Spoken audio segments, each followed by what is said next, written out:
Here's to hugging corners, not cutting them.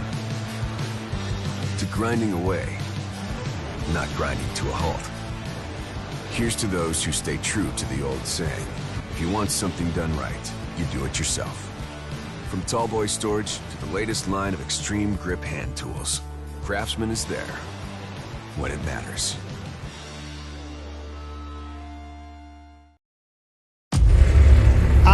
Racing, you wanted the best, you got them for abreast. Often imitated, never duplicated. The greatest show on dirt, the World of Outlaws.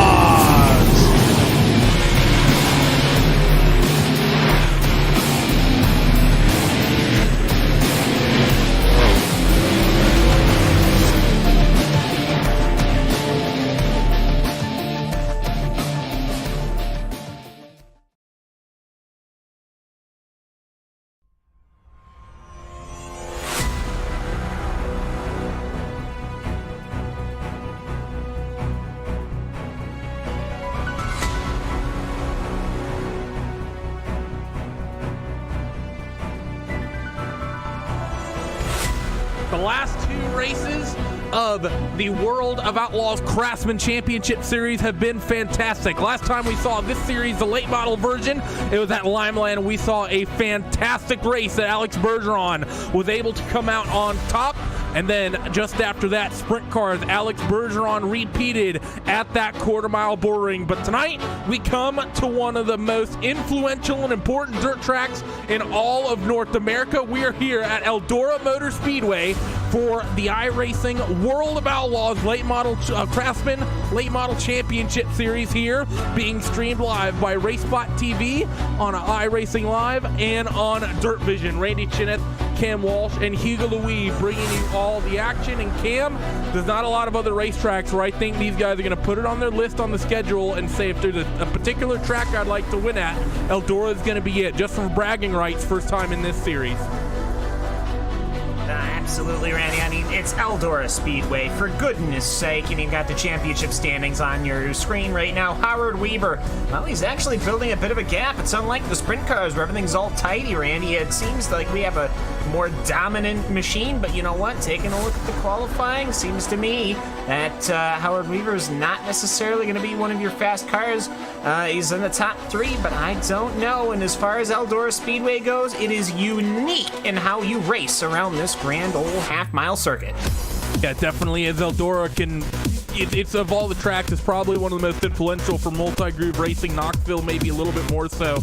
Put on great racing in the previous build. We have not, of course, seen it yet on the new build, but same with Eldora, so where it's a little bit unknown what we're going to expect. Of course, in real life, you'd expect these cars being up around the top, especially when things slicking off, but late models can often find interesting places to run. But as Cam was saying, talking about the championship standings here, Howard Weaver won, of course, that opening race. He's finished top 5 in the first 2 races, and he currently leads his championship. Nick Cooper second, Dylan Hauser, Alex Bergeron, and Zach Leonardi. And you have Austin Selman, John Fiddler, Austin Carr, Jacob Leverstein, and Drew Hirschko rounding out your top 10 in those points. I have to say, Howard Weaver has been the standout driver across these 2 series.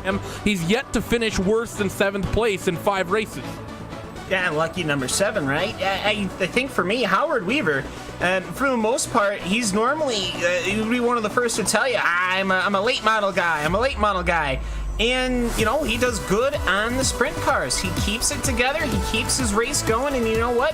Well, we're here in the late models, and we're here at a grand old circuit in Rossburg, Ohio. I'm pretty excited to see what Howard Weaver can do. But you know what? At a track like this, I almost think it's one of those tracks where anything can happen, especially if somebody gets hooked up on that magical inside line whilst everyone rides it outside. So, as the qualifying timer ticks down to 0, we have your heat races coming at you right now. It is going to be a 3 heat race show, so the top 4 from each race will transfer to the main event, and then the top 12 will transfer from that last chance qualifier into the main event. But let's go down your starting grid for heat race number 1. Alex Bergeron, once again, quickest name on the night. He's having a nice little streak of putting in these fantastic qualifyings. Howard Weaver is going to start second in heat race number 1. Nick Cooper and Matthew McKinney going to be on row number 2. 2. Brandon Schmidt, Mark Molnar are on row 3. Kevin Dedman and Casey Kerwin on row 4. And Adam Elby in that 74 is going to round out the 9-car field for heat race number 1. Have to say Bergeron, Weaver, and Cooper probably the standouts in this heat race, and they start 1, 2, 3. Yeah, I was going to say, this is an absolutely stacked heat. I'm really kind of surprised here. I wonder what the other heats are going to have in store as we're getting ready to pull out on the racing track, as it seems to me that the truck was parked on top of the other cars, but you know what? That can happen. But either way, it's super late models. It's Eldora. I mean, what more could you want, Randy? I don't know. I'm sure you could ask for something. That. Don't answer that as these guys start rolling their way out there. Cam doing a good job keeping me under control, not getting myself into any trouble. The field works their way onto the racetrack for the first of its 2 pace laps. Track looks pretty tacky right now, Cam. I think bottom groove is where you're going to want to be. Yeah, that should be it. I mean, and as the race goes on, we'll have to see how this goes. I mean, the track is going to be just get gradually more and worn in as we go. And as we go, I mean, more cars are going to be tapping that outside wall and crashing. That inside line is going to come in. So we'll see who goes outside first. But you know what? You never know. Weather's pretty good, though. 79 and 82 on the track. So cars work their way down the back straight and off towards corners number 3 and 4. And Alex Bergeron, I'm not actually sure how many times we've seen him start one of these races from the pole, is going to get us going. We, of course, saw Alex and Cooper have a fantastic run at Limaland fighting for the win. Alex came out on top. Do we get a bit of battles here coming from the 2 of them? Green flag flies, and Howard Weaver tried to jump it, and he might pay the price as they head into 1 and 2 for the first time. Race leader goes up to the top. Didn't expect that. I expected him to run low, and he's got a lot of speed up there, so maybe I need to learn a little bit more about these late models. But up top in 3 and 4, Howard Weaver's been able to hold on to 2nd. Nick Cooper, I believe, is back to 4th, and they're 3 wide for 5th. Weaver's on the inside. He got a great run coming off of corner number 4 and then promptly puts it in the outside wall, allowing Matthew McKinney to come inside on the number 9 machine. So that all-important 4th position is Nick Cooper. He's looking comfortable as everyone behind is racing, but Adam Elby is the one on the charge as Kevin Dedman's coming in. It's like these guys are doing the whole horseshoe where they go outside in one corner and inside in the next corner. Very interesting how this is all going to work out. Nick Cooper's going down low. It's important to note you had Howard Weaver and Matt McKinney make a little bit of contact, and they lost a lot of time to your race leader of Alex Bergeron, who's now out clear of the field by a 2nd. Sliding back and forth, though, Adam Elby and Nick Cooper, and that was for a transfer spot. Elby got the slide job wrong, got into the outside wall, and he goes from racing for 5th for racing about, 7th or so. He's 3 wide in the back there. I believe that is Mark Molnar and Kevin Dedman as they fight for position. You also have the 14 and Casey Kerwin just on the outside looking in, lurking on that number 35 and Nick Cooper as they head through 3 and 4, coming to 3 to go. And there goes into the outside wall. Nick Cooper, he straightens it out, but it's going to allow Casey Kerwin to run on the inside. The number 14 Dead Zone machine does a massive select job, and it doesn't pay off. Nick Cooper's able to get the switch back, but here comes Kerwin. Casey Kerwin's going to go down to that bottom groove, going to try to slide up. Nick Cooper didn't get that upper line quite right. See him have to really lift out of it. 74 of Adam Elby, he's going to go down to the bottom as well, trying to make a move on Nick Cooper. Maybe a little bit of contact. Had both of them checking up there as Nick Cooper is going to dive down to that bottom groove here in 3 and 4. Can he put a move on Casey Kerwin? No. Way too sideways. They get the white flag here coming in towards corners number 1 and 2. Alex Bergeron still out clear out in front, but who's going to be the 4th place finisher here that goes directly to that feature event through corners number 3 and 4? Bergeron's going to win, then Weaver and McKinney will round out your top 3, and Casey Kerwin will hold on to that 4th spot. That number 14 car transfers directly to the feature tonight. Cam, we're in for some action if that first heat race is any indicator.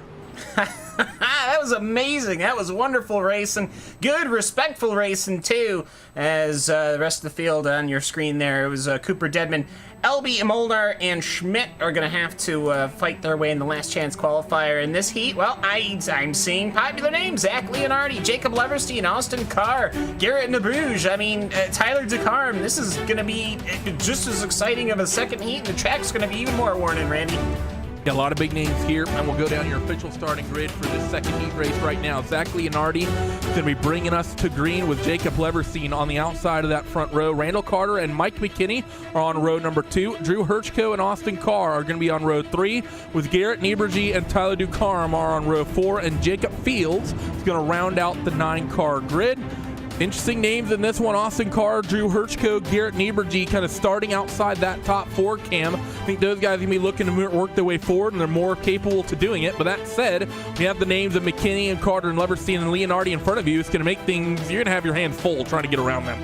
Absolutely, and you know, it is all about that magical number 4. It's all right if you finish in the first, second, third, or fourth, as long as you finish in that bracket, and that is going to be a bar room brawl, at least if the first heat had anything to say about it. So, field works its way through the final half-mile pace lap for heat race number 2. You're just joining us once again in the format. 3 heat races, top 4 from each heat transfer.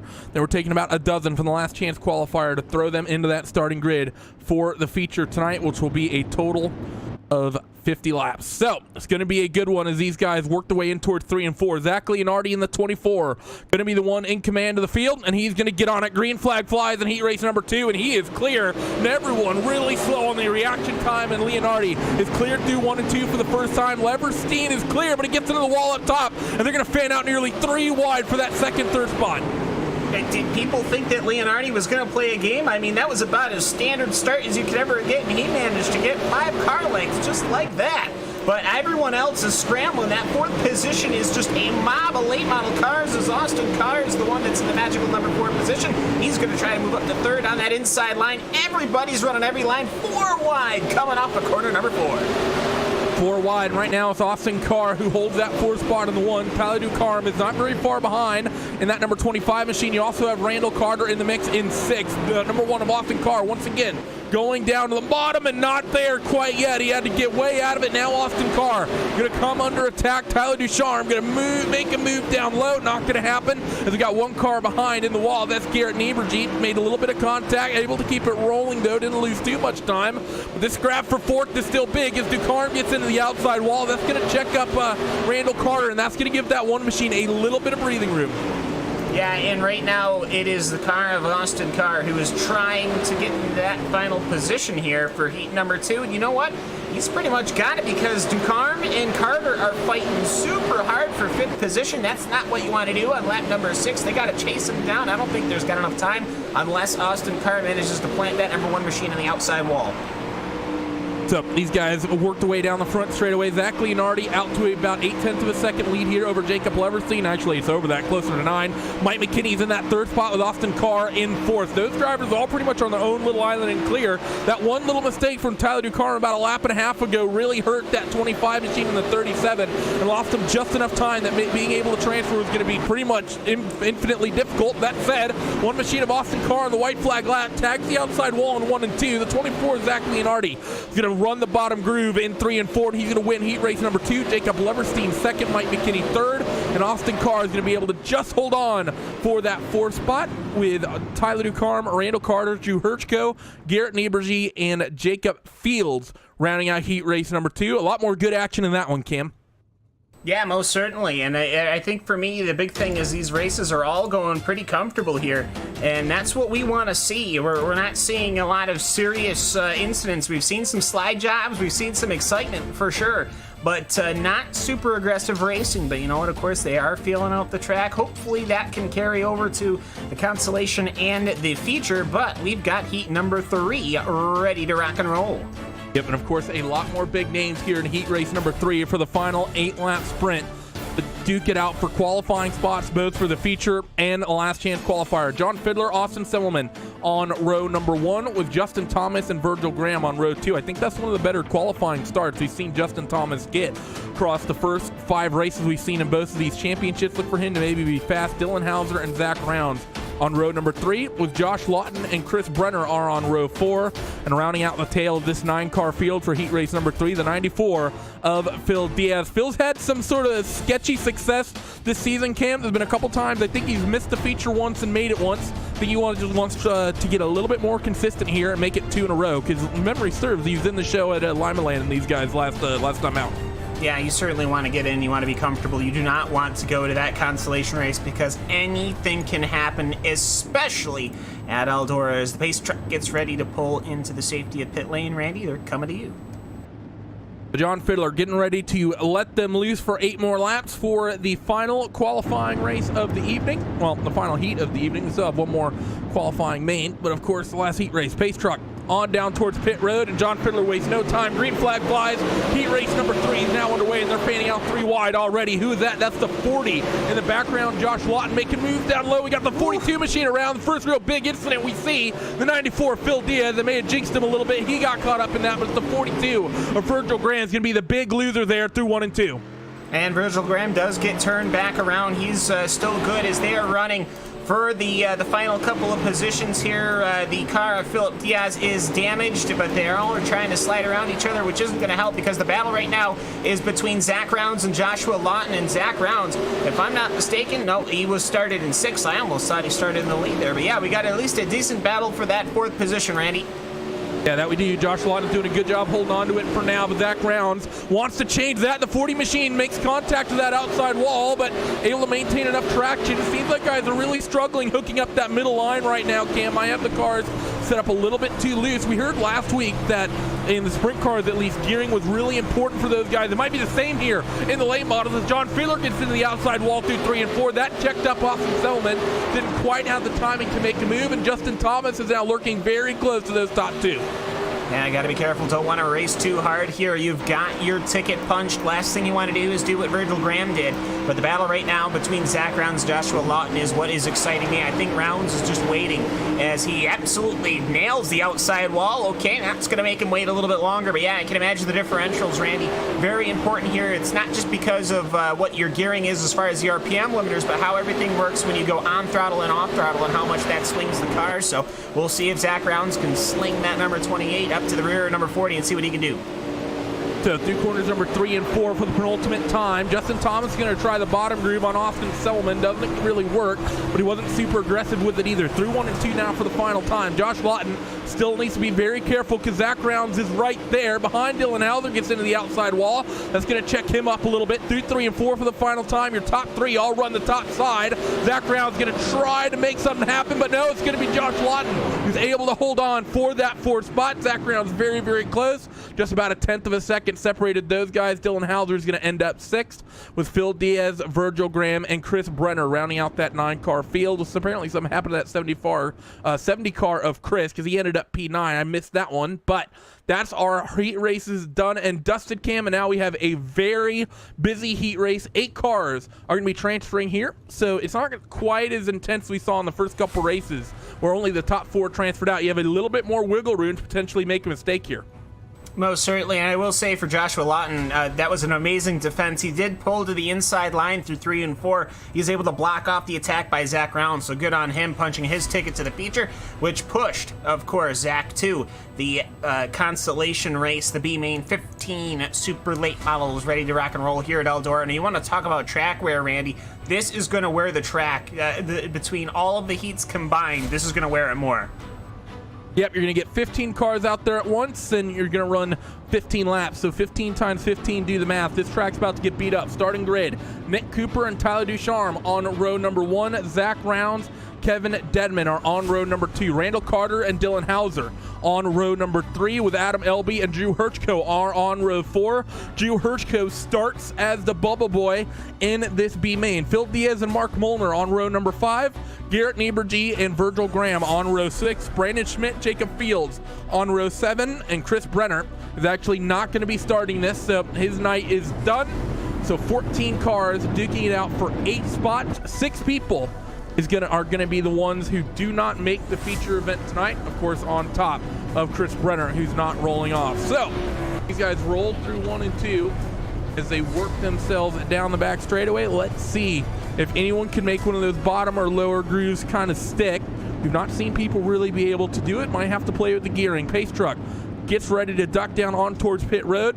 Nick Cooper is getting ready to let him loose. Came so close to winning at Limaland, and now he has to race his way into the feature. Green flag flies, 15 laps up. Who is going to be happy and who's going to be sad after 15 trips around Eldora Speedway? And already massive action in the middle of the field as Nick Cooper has been able to pull away pretty comfortably, as well as Tyler Ducharme. Ducharme is almost looking to the inside as they're going 3 wide multiple times throughout the lap track here at Eldora. Has massive slide on the bottom from Mark Molnar, but nothing comes of it. As he's fighting the 8th position, he gets put on the outside wall. He gets put on his lid.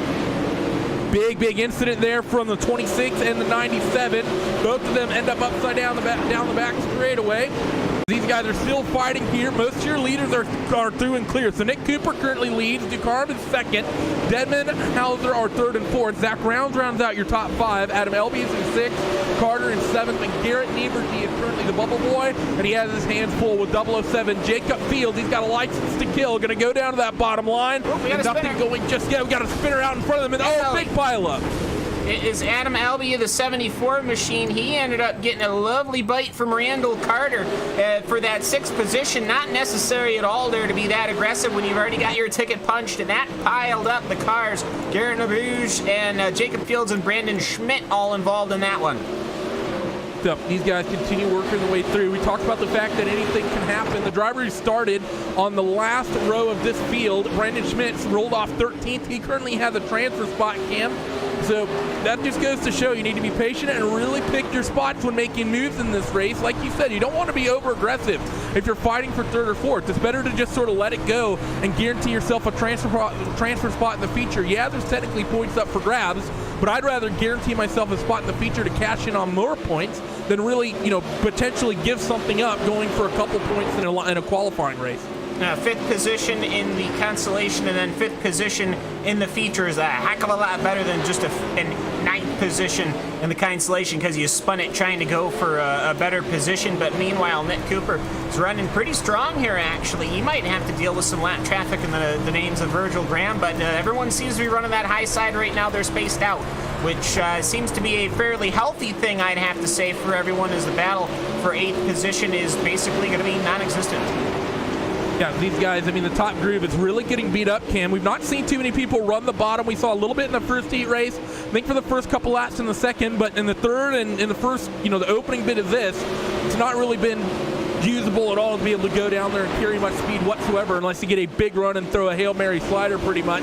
I think, though, for these guys, with about 5 laps left in this last chance qualifier, and of course the 50-lap show that we have for the main event, I think we're really going to see that upper groove get beat right to hell and probably go away at some point. To heck, yes. I am so excited that we've got a 50-lap feature here. I was kind of worried we might only get 30 times around this lovely half mile, but no, 50 laps. The top groove is basically getting used up in this heat where I can't say it's like whose line is that anyway where nothing else matters. There's a fight for the lead right now, Tyler Ducarm and Nick Cooper. That's going to be pretty exciting, but pretty much everybody is going to be going to the feature that's operating on the circuit right now. Yeah, that's pretty much the situation at the moment. So that's why you're seeing these guys be so calm and nice with one another.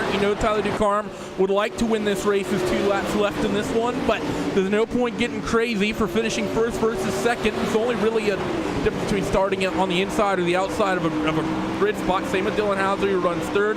Everyone's really going to be really calm for this last lap. Those who are guaranteed a spot in the feature. Garrett Nieberty, who runs 8th, he's out there all by himself as well. As Nick Cooper is going to head down the back straightaway for the final time. Fight's getting a pick up for 2nd, though.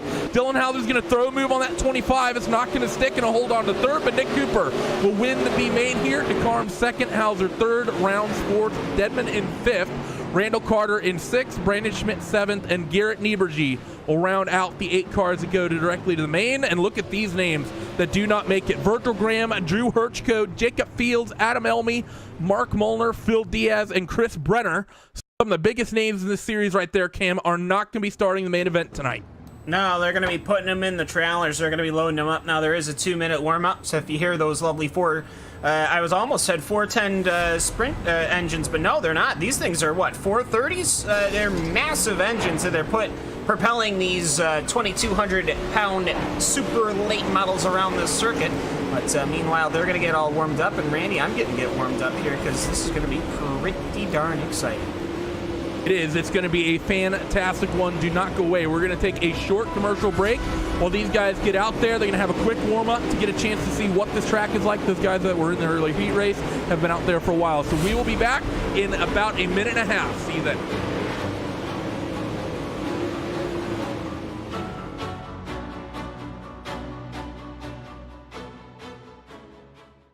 Did you know your DirtVision.com account gives you free access to our on-demand video library? From the DirtVision.com homepage, click on Demand Video near the top right of the screen. And from there, countless hours of World of Outlaws footage awaits at your fingertips. Watch every lap of the current World of Outlaws Craftsman Sprint Car Series season. Sheldon Hodge looking for a run. Dives low into turn 3. Slide job! Sheldon Hodge shield to the cushion. Johnson turns it back underneath him, but Sheldon leads lap 23. Or dive into some of the historical options with videos in our Classics section. He has clear visibility, comes off the 4th turn in the clear, and leads lap number 1. It's all available free and on demand on DirtVision.com.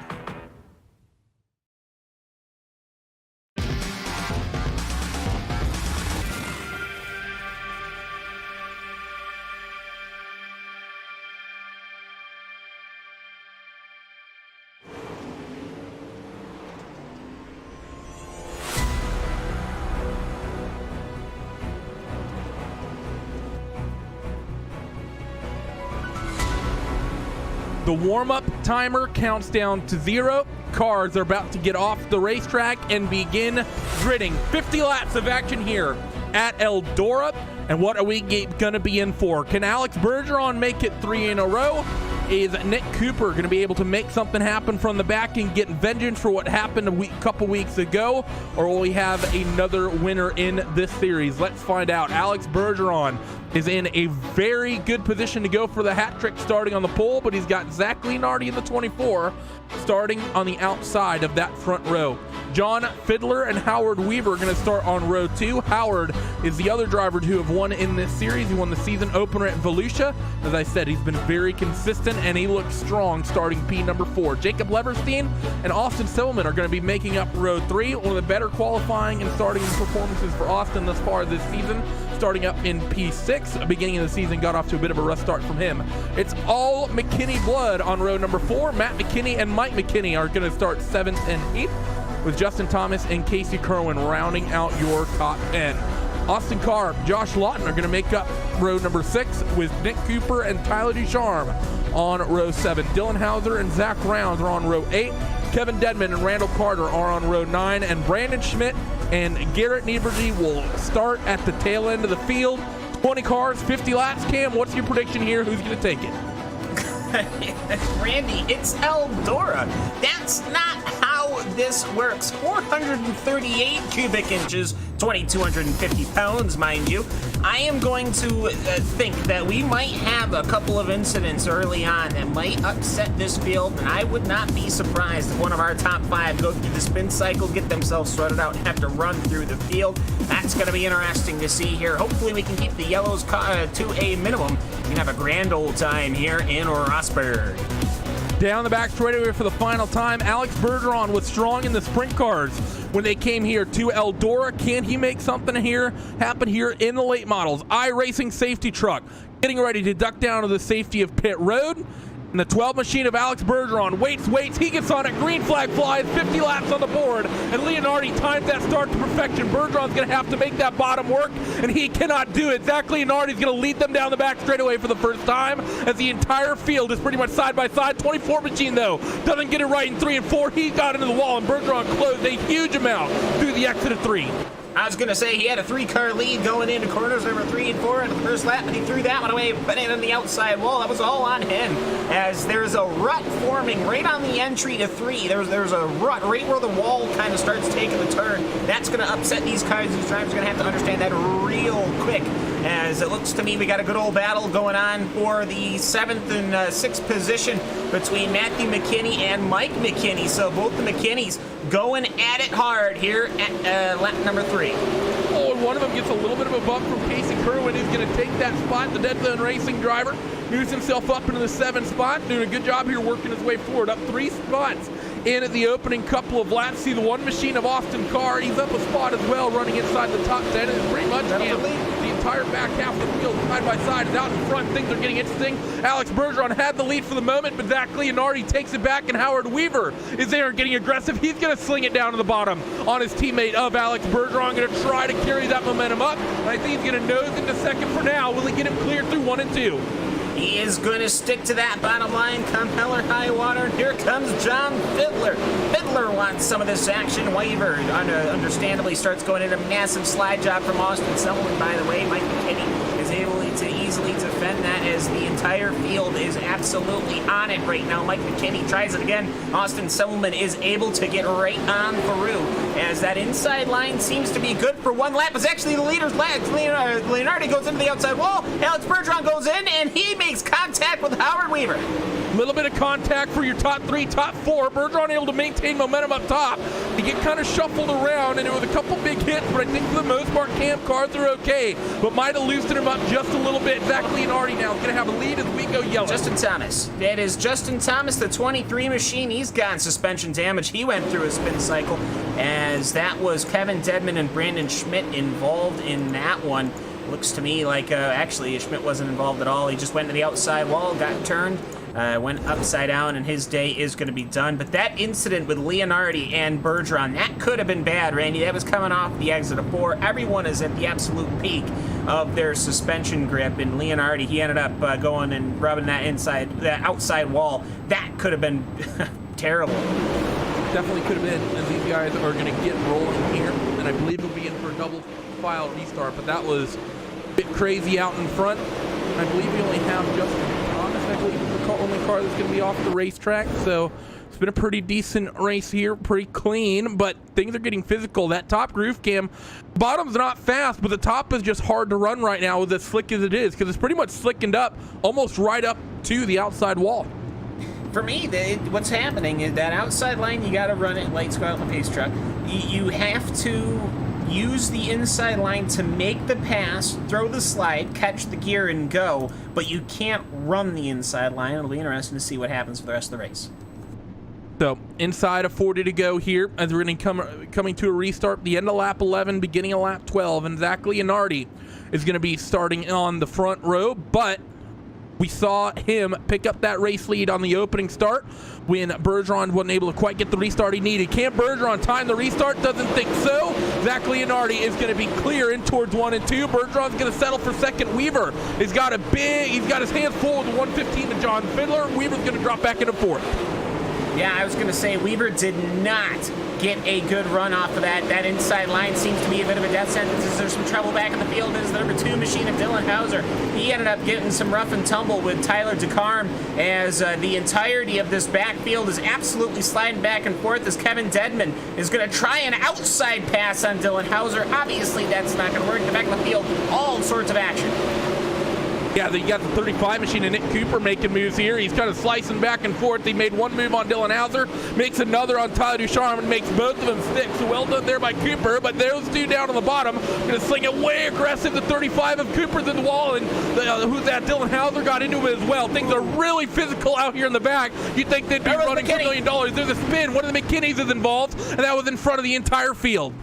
Yeah, what had happened is coming off of corner number 4, Mike McKinney had help from Jacob Leverstein, and McKinney somehow managed to hold it on, but obviously going into 1, I think he was a little incensed at Leverstein. He wasn't able to slow up the car, and I frankly think he might have been saying hello, but he obviously got turned in the rear, and he got turned around, and coming out of the front, boy, oh boy, there was, 1, 2, 3, 4, 5 cars looking right at him. So, field is getting its way back under power and rolling here as we come to the second caution of the night. That 24 Zach Leonardi has to be pretty happy with himself, Cam. He got that lead on the opening jump of on lap number 1, able to time Alex to perfection, and Alex on that restart wasn't quite able to do so. Might be a little bit of mental games being played there to a certain extent if Leonardi thinks he can hold on to that. Yeah, and you know what, though? Bergeron has been trying many, many times to get these starts right. He has to deal with restarts all the time. And you know what? I'm going to say, for Bergeron, this is probably one of the first times I have seen somebody else win as far as it goes on the restarts. So for Leonardi, he has got to be proud of that one. So, through in towards corners number 1 and 2, they're going to go lights out on a safety truck. And we are getting ready to go back to green flag racing, coming to lap number 18. Excuse me, we're coming to the end of lap 18, beginning of lap 19. Let's see if Alex Bergeron can time this restart a little bit better. He did that to Nick Cooper to win at Lima Land, and it was about at this phase of the race when it happened. Can it happen here? On that second row, Howard Weaver has sort of the optimal line in that 4th spot as well. 24 gets on it, and once again, Alex doesn't have the reaction times. Leonardi has the lead in towards 1 and 2, and the 115 to John Fiddler, trying to make something happen underneath both Bergeron and Weaver, but it's not going to happen. A little bit of contact with him in the 14 of Casey Kerwin, who's had a fantastic start. Yeah, most certainly, and it's that high side right now as far as the restarts go. That is what matters. Everybody going to that high side minus Austin Sumlin, who is trying desperately to run at least middle to high. It's not working. A bit of contact. The 24 machine's in the wall. Alex Bergeron pulls alongside. A little bit of contact. Bergeron has the lead, but Weaver has momentum in towards 1 and 2. He's going to try to slide up. He has the top groove, but Bergeron powers down to the inside. The 07 machine so close, Cam, to being able to hold on to that race lead. And this is the second time we have seen Zach Leonhardi go into that outside wall in corners number 3 and 4. Wasn't able to dance the devil's dance on that outside here at Eldora, and it put him in. Alex Bergeron for the second time now has seen that happen. He was able to capitalize this time. How they held together, Andy, I don't know. So through 1 and 2, they're going to come. These guys right up against the outside wall. 12 machine of Bergeron gives it a smack. Believes the 115 of Fiddler did in 4th. The 9 machine of Matt McKinney's going to make a move on him. He's going to make that 115 car John Fiddler pay. Fiddler wants to get into the outside wall as the 07 of Howard Weaver seems to have made a mistake as well, because Bergeron now has about 0.6 of a second when before he only had a couple hundredths. A little bit of contact off at 2 as we once again go yellow. Big pile up in 1 and 2. Yeah, I thought Nabaruji was involved in this one. No, this is going to be, I believe, one of McKinney's? No, it was Carter ended up hitting somebody, then Joshua Lawton, and then Mike McKinney. It was just an accordion effect there, and McKinney got absolutely pushed into that outside wall. I fear his day might be done. No, looks to me like his car is at least decent enough to keep going, so going on him, but he's going to be sitting way back. Yep, unfortunate there for these guys as we go yellow once again. I think the good thing that's happening here, Cam, is that we're not losing too many cars with these incidents. They're relatively light contacts. They're just kind of, someone's getting spun, maybe getting a little bit of damage, but we haven't gotten any heavy hits here from any of these incidents. We've only seen one car go out of the race, and that was Justin Thomas about 16 laps ago. Everyone else is still pretty much under power and pretty much running good pace. Yeah, I mean, this is really dancy out there, is the term I will just make up as I will say race control, get a little bit of the finger wiggle. We're going to go double restart only one more time. That's all they'll get. And Randy, my favorite part of this whole thing, we're only halfway there. This is going to be good. This is why I like we have 50 laps here at Eldora. I'm pretty excited. But let's see here. Leonardi, this is going to be him starting on the inside. We've always seen these guys on the inside not get anywhere. Where is Leonardi going to slot himself in? Going to be interesting. He's starting down low, as Cam said, halfway here. Hopefully we're not living on a prayer as they roll down the back straightaway, lights out. One more attempt at double file restarts, hoping we can go green. Can Howard Weaver make something happen here to get himself up towards the point? 12 machine of Alex Bergeron starting offline. If Howard can time it, he might have an open gate. 12 car waits. He gets on it. Howard gets a decent restart. Might be able to just make something of this, but no. The 12 car shuts the door. 24 Leonardi trying to open it up down on the bottom. That's not going to work out. He's going to drive spots. John Fiddler going to cycle into third. We got contact here at the tail end. We're going to be going back to single file restarts. Who we got? Randall Carter, Brandon Schmidt, and Nick Cooper all involved. Yeah, basically, I think a bunch of cars ended up making some contact. Casey Kerwin kind of was a little straight going into the corner there as Tyler DeCarm was going through. That slowed him up, and I believe it was Nick Cooper just reactionary, just a little bit off the throttle, and Kevin Dedman just kind of not drove through him, but he didn't really maybe see that there was a little bit of an accordion effect. It was just enough to send him around. So we're going to go single file restarts now. And you know what? Hey, if that's going to get this ball rolling, Randy, I'm okay with it. Yep, I think so. So we're going to have a single file restart here, and I believe we'll stay single file to the end. The 20 laps we have left. And I will say, Cam, those sorts of incidents are really easy to have happen when you have a track like this where it's upper groove and everyone's so tight, because if there's one little checkup out in front, that third or fourth car back can't necessarily see that. And so really, the car in front might be able to check up and the next car in line happens, but quite often that fourth, fifth car that's sort of in that accordion, so to speak, usually is going to run into the back of that car that's out in front of them, and there's really not much they can do about it. It's a really common incident to have whenever a top groove is as fast as it is here tonight. I think it's common enough to see in perhaps other racing, but you know what? When we see, these World Championship guys, you should have that sense by now that there might be something happening. You know what? It's okay to lose a tenth. It's okay to lose 1.5 tenths. Just lifting off the throttle just to make sure everything's A-okay. You're not going to throw yourself in the wall, obviously, but you know what? We'll see as we're about to go green here at Eldora.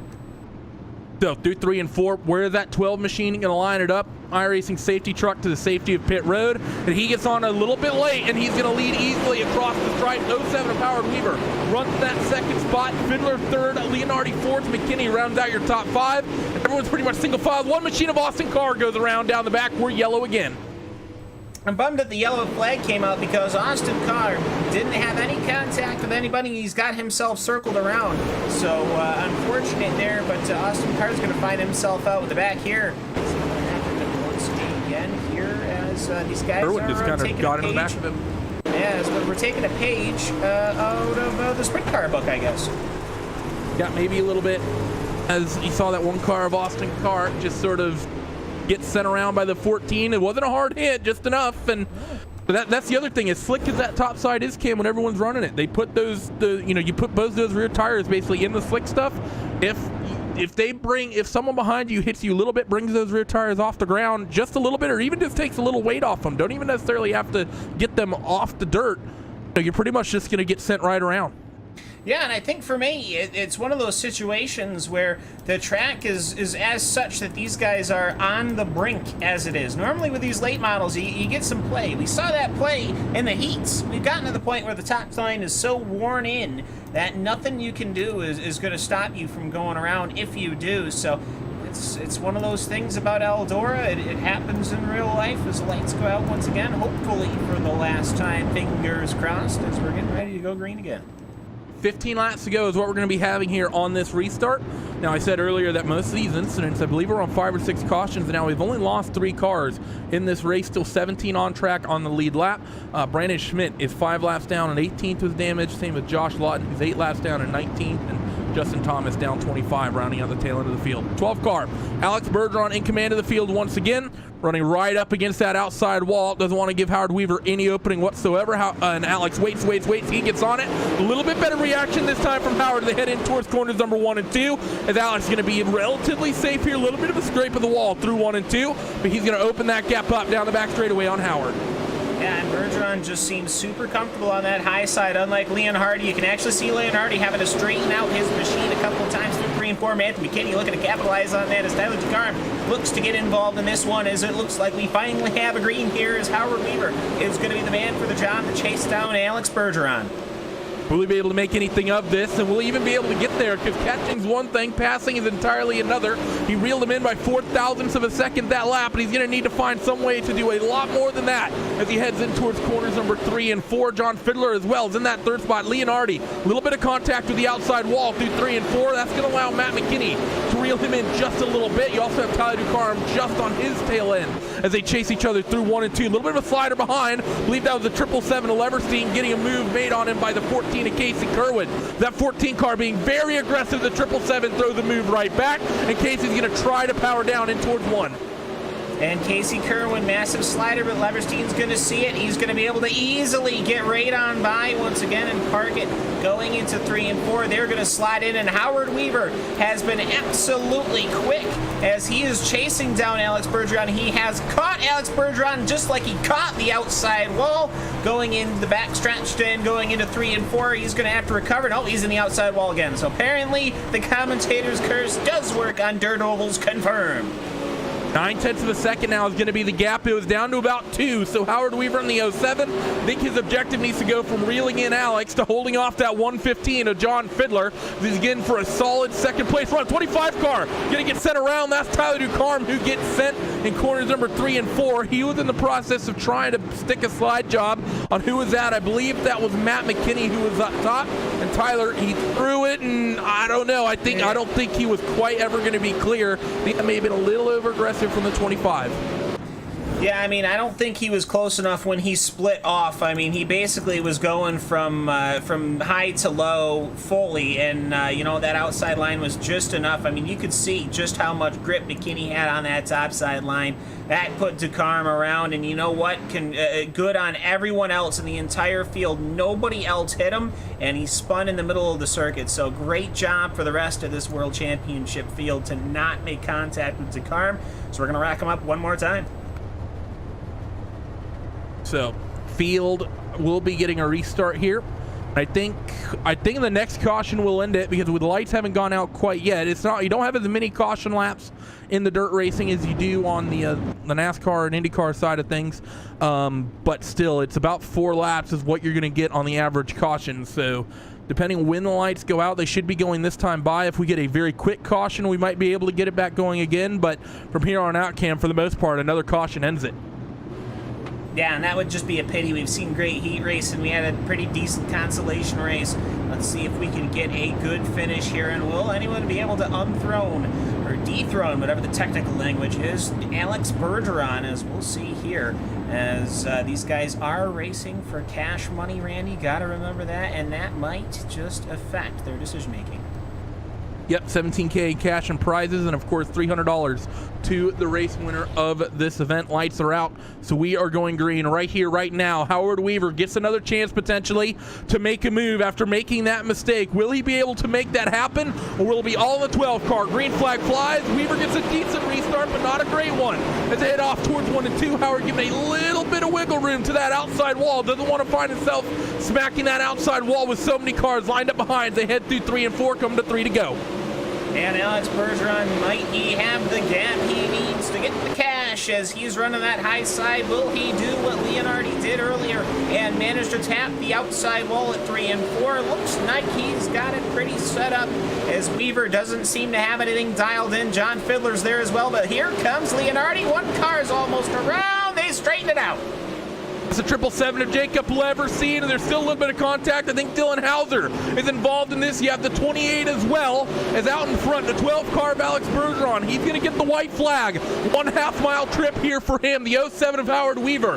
0.4 of a second is the gap. Will Alex be able to be picture perfect here for the last quarter of a mile here through 3 and 4 for the final time? 12 machine up top. Weaver tries the bottom because why not? But it's going to be the 12 car of Alex Bergeron who 3-peats here at Eldora. The 07 of Howard Weaver going to come home in second with Fiddler, Leonardi, and McKinney rounding out your top 5. They're crashing as they cross the line in the back, and the back of the pack there, as not happy about that one, I'm sure. But you know what? They crossed the line. DeCarm, somebody got popped in the air, and it was Randall Carter, the man who managed to lose out on that one. He got spun out literally right in front of the line. He had to spin himself around.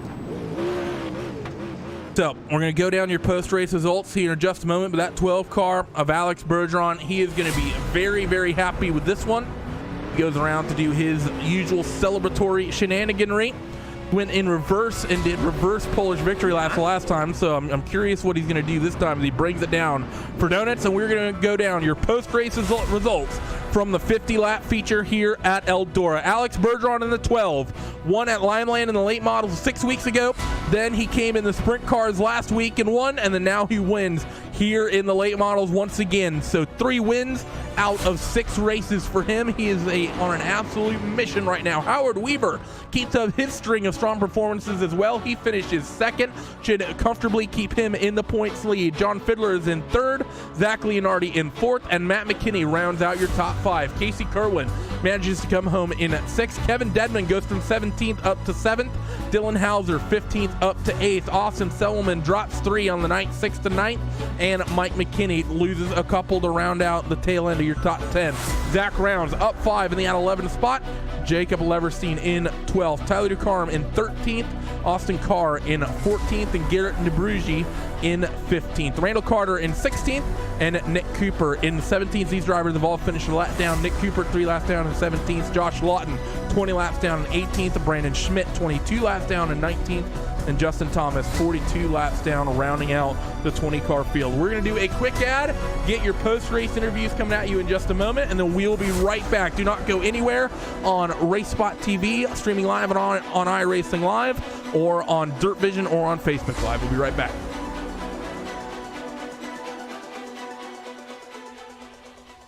Courage at the mile. What part did courage play in this victory?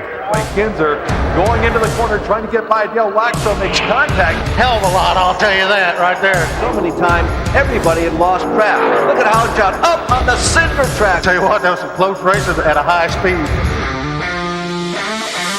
The World of Outlaws create memories for fans every night. Now share your favorite Outlaw moment on social media. Whether it was 1978, 1998, or 2018, we want to know, what's your Outlaw moment? Did you sneak into a victory lane picture? Get whiplash driving past a parking lot full of crews at work? Or maybe you simply got to meet your favorite driver in the pits after the races.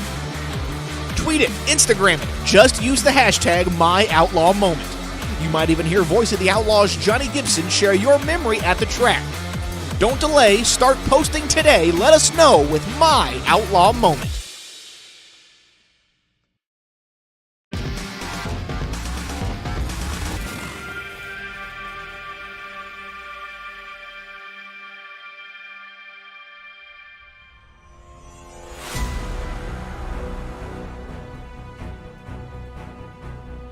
Welcome back here to RaceSpotTV, streaming live on iRacing Live, on Facebook Live, and on Dirt Vision.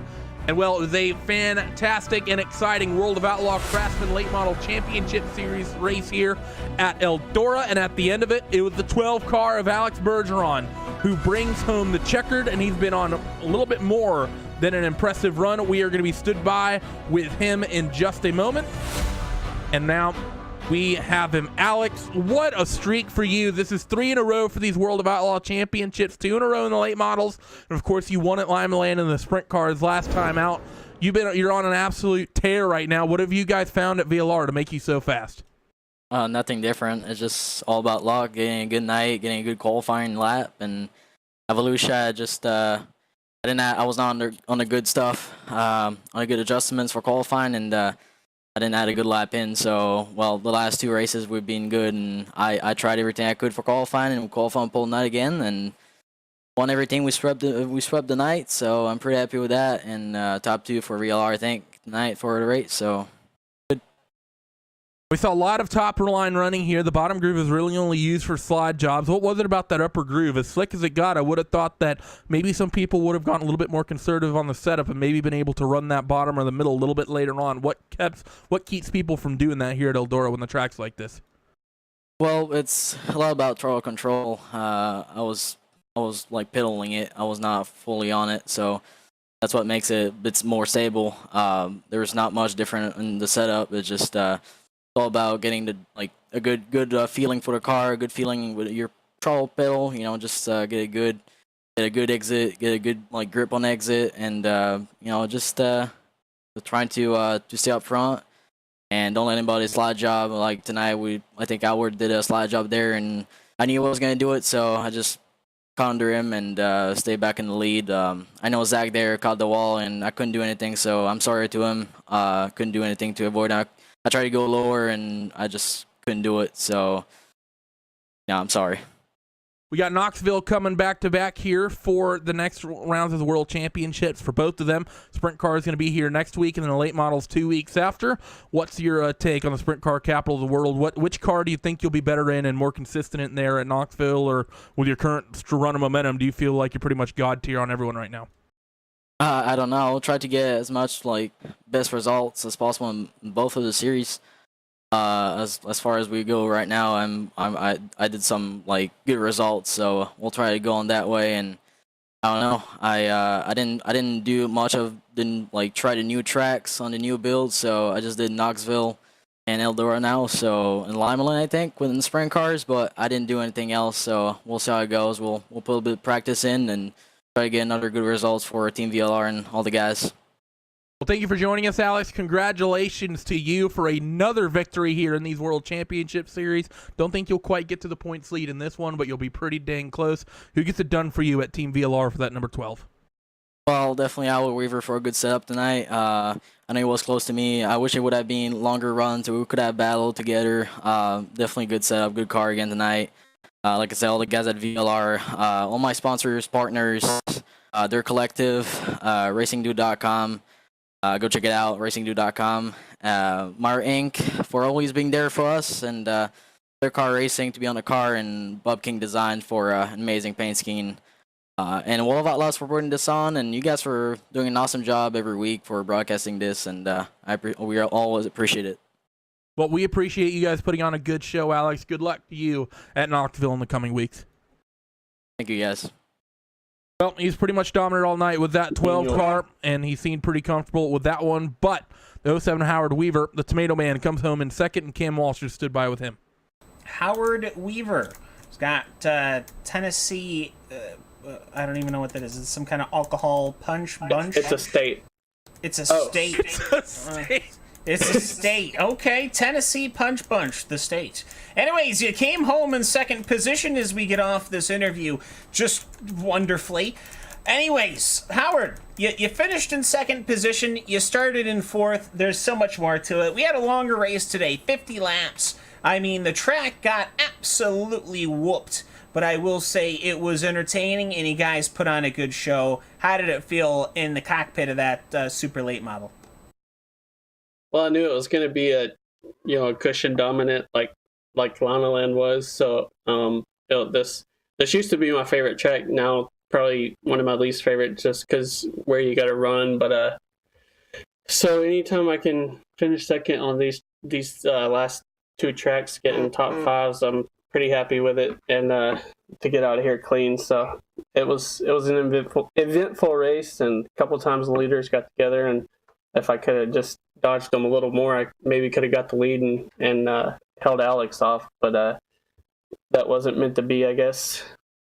Yeah, a couple of cautions. Most of it was just kind of people maybe in the mid-pack, back-pack, one car getting turned around, maybe taking a couple of scraps, but for the most part, we didn't really see the gargantuan, pile-ups in the beginning. And a lot of what was happening up front with you guys, you were able to keep everything clean, but it seemed that Leon Hardy was just having some troubles running that high side, and that allowed Bergeron to kind of bump him, and just you trying to get your way through it. I'm just saying here, it was fairly sketchy. How is this going to continue? Like, is this going to continue? Or you're planning on carrying this 2 weeks from now? You expect it to be more of the same, where it is just going to be massive battle after battle? 2 weeks from today, I believe, is Knoxville, and that's one of the really good tracks that we have right now on dirt. So I actually think that'll be a better race as far as side-by-side racing and passes, slide jobs. So I'm actually looking forward to that track. It's probably my favorite on here now. So just surviving Lima Land and Eldora the last 2 weeks with a top five, and then winning the first week, I'm super happy about that. Which Alex has won the last two, and so he's been running well. But I like Knoxville a lot, so I'm actually looking forward to that, and hopefully we survive. But yeah, they kind of were banging on each other up front there, and if I could have got through without contact a few of those, I would have shot to the lead. But it's pretty amazing that we all didn't wreck there a few times. So second place is pretty good for me. Yeah, absolutely. Get some money for that, for the bank. All right, well, at this point, I got to say, who would you like to give a thanks to? Any of your friends and comrades in arms and states that you would like to give a shout-out to? Well, I'll shout out Tennessee Punch Bunch. I didn't let you finish on that one, I guess. I just heard Tennessee, so no. And I got to thank School of Racing Graphics. They came on a couple weeks ago, so my car design tonight was by them, Ray Vanderlinden. We started in DTR2 together, Dirt Track Racing 2, like back in 2004. Oh, yeah. So yeah, it's pretty cool to kind of link up with him and get on here. And then I got to thank Team Friday, Race Spot, World of Outlaws. Congrats to Alex on the win, and John Fiddler on third. He ran really well, and he's always super clean, so I trusted him behind me. So yep, we'll move on to Knoxville. I'm actually looking forward to that one, and glad to get these two over with. All right, well, that's Howard Weaver in his Toyota painted super late model. Speaking of supers and DTR, they also had super dirt modifieds, I'm just saying. Anyways, so Howard Weaver, thanks very much for hopping in with us. Congratulations on your second place, and we'll see you next time.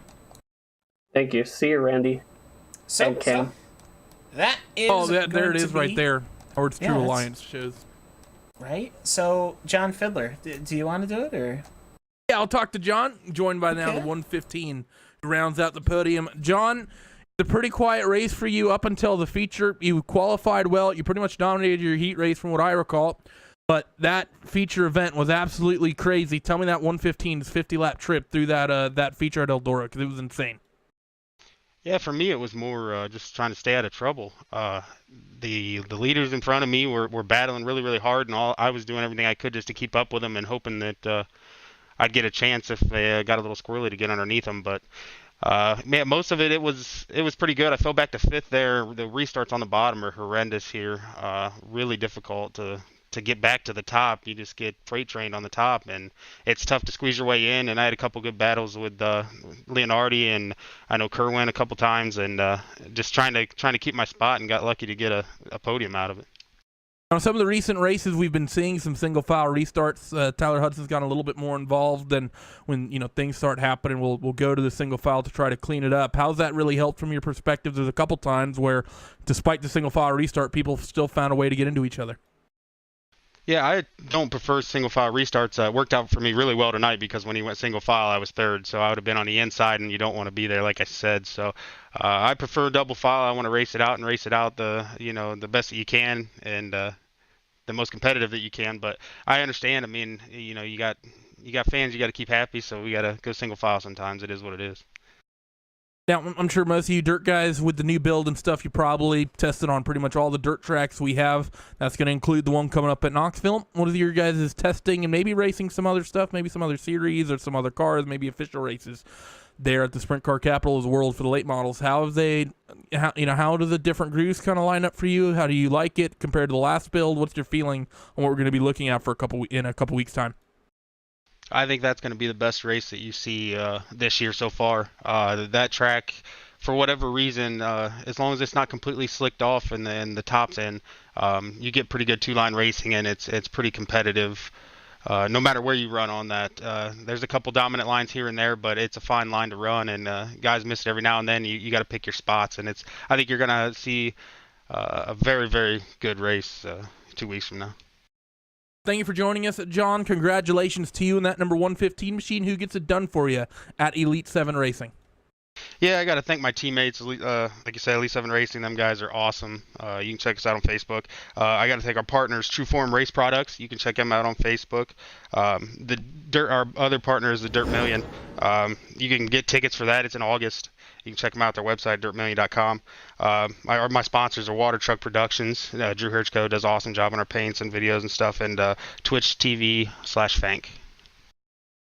Well, there he is, Mr. John Fiddler. Fantastic podium finish tonight. Cam, it was, let's say, an up and down night. A lot of thrills, a lot of spills in this one, but at the end of the day, Bergeron keeps showing why I still think he's the best driver in dirt overall. I think he's the only person to win on both sides of these world championships, and he has multiple wins here in the late models, and I believe, has he wrapped up 2 in the sprint cars yet, or is it just 1? He nearly won in the season opener at Eldora.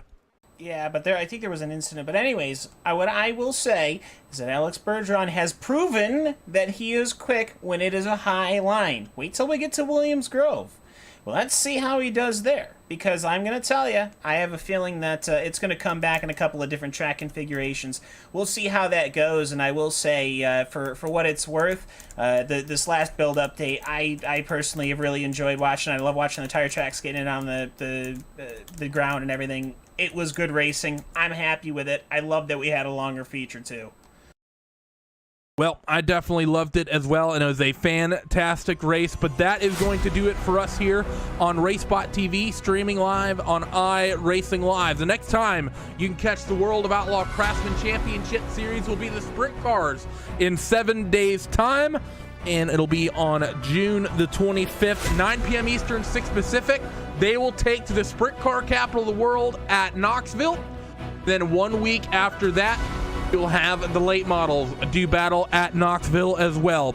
Be sure to tune in on iRacing Live, on Facebook Live, or on Dirt Vision for all of that. But from everyone here that makes these broadcasts possible, shout outs to the World of Outlaws, of course, all the brilliant people at iRacing, everyone here at RaceSpot working behind the scenes along with me, Cam Walsh, Hugh Louie, and everyone else for all the work they do to make these events possible. We hope to see you next time. Bye-bye.